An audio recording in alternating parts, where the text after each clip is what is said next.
Hello YouTube friends, we're continuing our exploration of Cairo, Illinois. Again, we're driving down some of the side streets, and as I've been mentioning over and over again, Cairo, Illinois is the city of contrasts. We have some homes that look like they're in decent livable shape and others that looked caved in and maybe even abandoned. But of course, appearances can be deceiving because there were homes that were definitely in disrepair that we saw that did have people living in them. Here's another example of a street. Again, some of the homes look like they could be abandoned and others look like they have people living in them. One thing I did notice, a lot of the homes and buildings look like that they had caught fire at some point. So who's to say if it was an abandoned building that was in disrepair and then caught fire eventually, or if it was the fire that caused the house to become abandoned. It was just too much work or money to try to recover from that experience. This is another home that looks like it has suffered from a fire. And here you can just see things flapping in the wind. I would be surprised if someone was living in that home, but you don't know. Again, here's another home, and this one makes me sad because it looks like a nice home, or it was a nice home.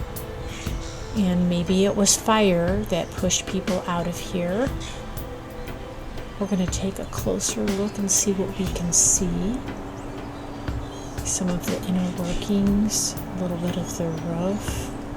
You can see windows are busted out. That door at the top is open. There probably were stairs at some point or a balcony that's gone. You can see a little bit more in this window way here. A little bit of a ceiling. Now this home looks like it's in pretty good shape until you get to this part in the garage area and maybe the connecting area from the garage to the house. Again, to me it looks like there was some sort of fire.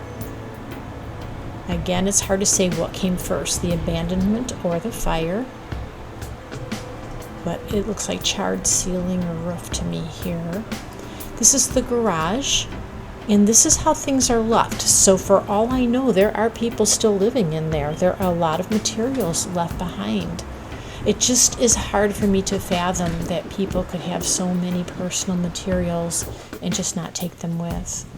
Now here's another view of that same home, but look clearly there was a fire and it caught the house next door on fire.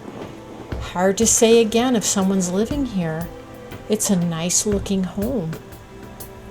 You can see closer the damage here from the fire. But if we did not see that damaged part, it would be hard to tell that this home wasn't a typical home. Yes, unusual that the screen door is blowing in the wind like that, but it's a really nice looking home. Kind of sad if people did have to move out of there or couldn't afford to repair their home. Here are a couple more examples of homes. Again, they do look abandoned, but look at the exercise bike, rusted, but I don't know if it has been sitting there very long. There is a cooler, a grill. Now the stairs have fallen down there, but that doesn't mean people aren't living there. And right next door, here's another home. Again, it looks abandoned. But again, we just can't be sure. Well, that's it for part 4 of Cairo, Illinois. I hope you'll join us for part 5 next time. Take care.